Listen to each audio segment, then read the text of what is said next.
स्वागत है इस नए विश्लेषण में।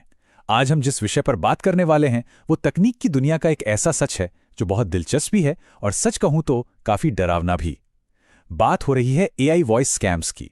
हम सब ने देखा है कि एआई कैसे रातों रात बदल रहा है, लेकिन सोचकर देखिए, जब कोई मशीन हूबहू किसी इंसान की आवाज की नकल करने लगे तो क्या होगा। चलिए समझते हैं कि ये पूरा तंत्र आखिर काम कैसे करता है और ये कितनी तेजी से हमारे जीवन में घुसपैठ कर रहा है।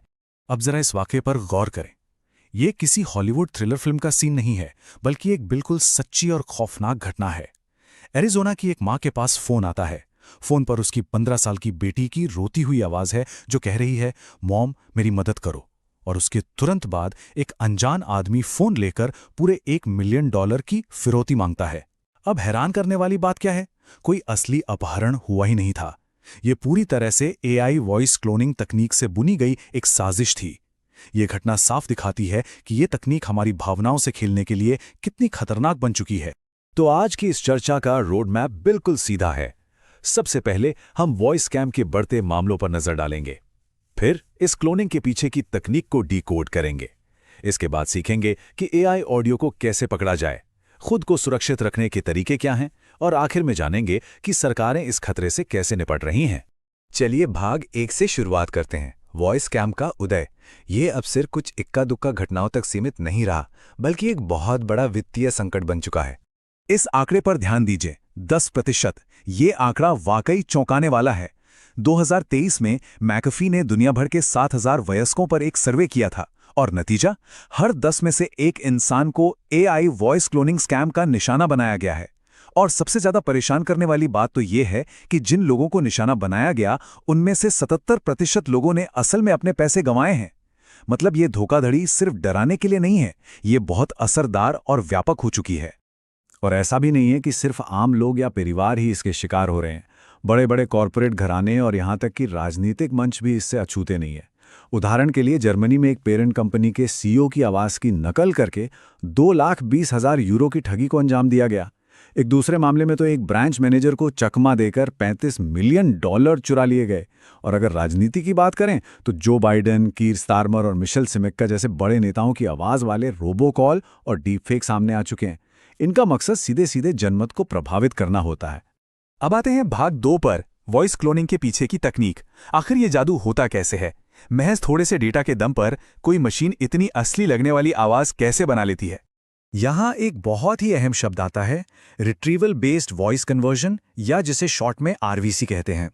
ये एक ओपन सोर्स एआई एल्गोरिदम है। अब जो पुराने टेक्स्ट टू स्पीच सिस्टम होते थे, उनमें एक रोबोटिक सी आवाज़ सिर्फ लिखे हुए को पढ़ देती थी। लेकिन आरवीसी बिल्कुल अलग है। ये स्पीच टू स्पीच ट्रांसफॉर्मेशन करता है। इसका मतलब है कि ये एल्गोरिदम सिर्फ शब्दों को नहीं पकड़ता, बल्कि बोलने वाले के जज्बात, उसकी आवाज़ की वो खास खनक और उतार चढ़ाव को भी पूरी तरह से सुरक्षित रखता है। इसीलिए ये आवाज़ एकदम असली और जीवंत महसूस होती है। चलिए इस जटिल सी प्रक्रिया को थोड़ा आसान भाषा में समझते हैं। स्पीच जनरेशन में मुख्य रूप से 3 कदम होते हैं। पहला है टेक्स्ट एनालिसिस, जो लिखे हुए शब्दों को समझकर उन्हें भाषाई विशेषताओं में ढालता है।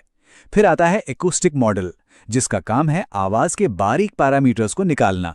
और सबसे आखिर में होता है वोकोडर। वोकोडर इन पैरामीटर्स को लेकर एक ऑडियो वेव फॉर्म तैयार करता है। असल में ये वोकोडर ही वो चीज़ है जो ये पक्का करता है कि अंतिम आवाज़ किसी मशीन की नहीं, बल्कि बिल्कुल एक जीते जागते इंसान की तरह सुनाई दे। अब देखिए, असली खतरा कहाँ है। कुछ साल पहले तक अगर किसी की आवाज़ का क्लोन बनाना होता था तो घंटों की अच्छी क्वालिटी वाली ऑडियो रिकॉर्डिंग चाहिए होती थी। लेकिन आज के एआई टूल्स की क्षमता खतरनाक हद तक बढ़ चुकी है। 15 पॉइंट एआई जैसे प्लेटफॉर्म्स ने यह साबित कर दिया है कि किसी की भी हाई क्वालिटी आवाज़ का क्लोन बनाने के लिए अब सिर्फ 15 सेकंड का ऑडियो ट्रेनिंग डेटा काफ़ी है। जी हाँ, बस 15 सेकंड। मतलब सोशल मीडिया पर मौजूद कोई भी छोटा सा वीडियो क्लिप इस तकनीक के लिए एक बड़े हथियार का काम कर सकता है। तो अब आगे बढ़ते हैं भाग 3 की तरफ। एआई ऑडियो को कैसे पकड़ें। इन कृत्रिम आवाज़ों में कुछ ऐसी बारीक कमियां होती हैं जिन्हें अगर पकड़ लिया जाए तो वो बचाव की एक मजबूत ढाल बन सकती हैं। असली मानव आवाज़ और इस कृत्रिम एआई आवाज़ के बीच एक बहुत बड़ा लेकिन सूक्ष्म अंतर होता है। जब कोई इंसान स्वाभाविक रूप से बोलता है तो कई शब्द आपस में मिल जाते हैं।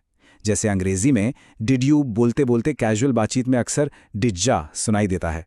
लेकिन एआई ऐसा नहीं करता। एआई आमतौर पर हर एक शब्द को अलग-अलग और बहुत ही स्पष्ट तरीके से पढ़ता है।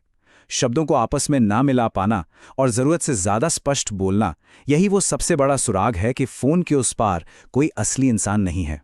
इसके अलावा भी कई बातें हैं जिन पर ध्यान दिया जा सकता है। एआई की आवाज में अक्सर प्राकृतिक उतार चढ़ाव, जिसे प्रेसोडी कहते हैं, उसकी कमी महसूस होती है। जब असल बातचीत होती है तो बीच बीच में सोचने के लिए हम छोटे छोटे पॉज लेते हैं या फिर और आ जैसी स्वाभाविक आवाजें निकालते हैं।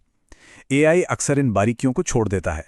और हाँ, अगर आवाज में भावनाएं एकदम सपाट लगें या फिर किसी सवाल का जवाब देने से पहले एक अजीब सा नाप तौल कर लिया गया अंतराल हो, जैसे कोई कंप्यूटर जवाब तैयार करने में प्रोसेसिंग का समय ले रहा हो, तो सतर्क हो जाना चाहिए। यह साफ इशारा है कि यह बातचीत किसी इंसान से नहीं हो रही है। आइए अब चलते हैं भाग 4 पर, आत्मरक्षा की रणनीतियां। आखिर खुद को और अपने परिवार को इस खतरे से कैसे सुरक्षित रखा जाए। बचाव का सबसे बेहतरीन और सबसे कारगर तरीका है एक प्राइवेट वेरिफिकेशन फ्रेज, यानी परिवार के बीच एक गुप्त कोड वर्ड तय करना। अगर कभी कोई ऐसा कॉल आए जो आपात स्थिति का दावा करे, तो बिना घबराए बस वो कोड वर्ड पूछ लेना चाहिए। एआई स्कैमर के पास पहले से तैयार की गई एक स्क्रिप्ट होती है और जैसे ही ये कोड वर्ड पूछा जाता है, वो स्क्रिप्ट वहीं धरी की धरी रह जाती है।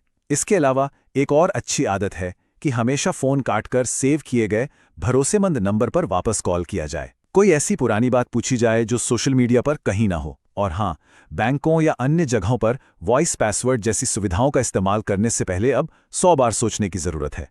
अंत में भाग 5 पर नजर डालते हैं, सरकार और तकनीक। इस बढ़ते खतरे से निपटने के लिए बड़े स्तर पर क्या कदम उठाए जा रहे हैं। ये जानना बहुत जरूरी है कि कानूनी मोर्चे पर भी काम चल रहा है।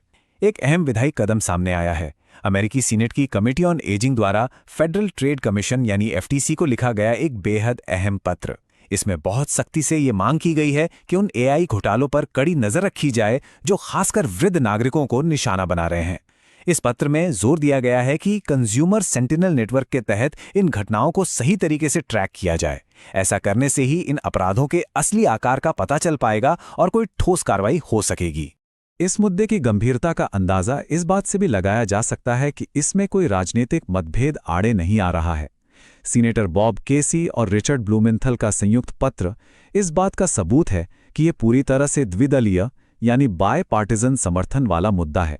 ये स्पष्ट करता है कि समाज के संवेदनशील वर्गों को इन खतरनाक एआई घोटालों से बचाना सभी के लिए एक बहुत बड़ी और साझा प्राथमिकता बन चुका है। कानूनी कदमों के साथ साथ तकनीकी मोर्चे पर भी जबरदस्त पलटवार हो रहा है। इसका एक बेहतरीन उदाहरण है ऑडियो वाटरमार्किंग। ये एक बेहद आधुनिक तकनीक है जिसमें ऑडियो फाइल के अंदर ही कुछ ऐसे अदृश्य सिग्नल्स डाल दिए जाते हैं जिन्हें सिर्फ मशीनें पढ़ सकती हैं। इससे होगा ये कि भविष्य में किसी भी एआई जनरेटेड ऑडियो को पकड़ना बहुत आसान हो जाएगा।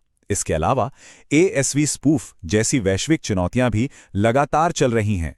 यहां दुनिया भर के दिग्गज शोधकर्ता एक साथ मिलकर कृत्रिम आवाजों को पकड़ने के नए और बेहतर तरीके खोजने में लगे हुए हैं। तो इस पूरे विश्लेषण के बाद मन में एक बहुत ही गहरा सवाल उठता है, जैसे जैसे ये कृत्रिम आवाजें बिल्कुल इंसानी आवाज़ों जैसी होती जा रही हैं, तो क्या आने वाले समय में सिर्फ हमारी अपनी सूझबूझ और अंतरात्मा की आवाज़ ही हमारा एकमात्र विश्वसनीय बचाव रह जाएगी?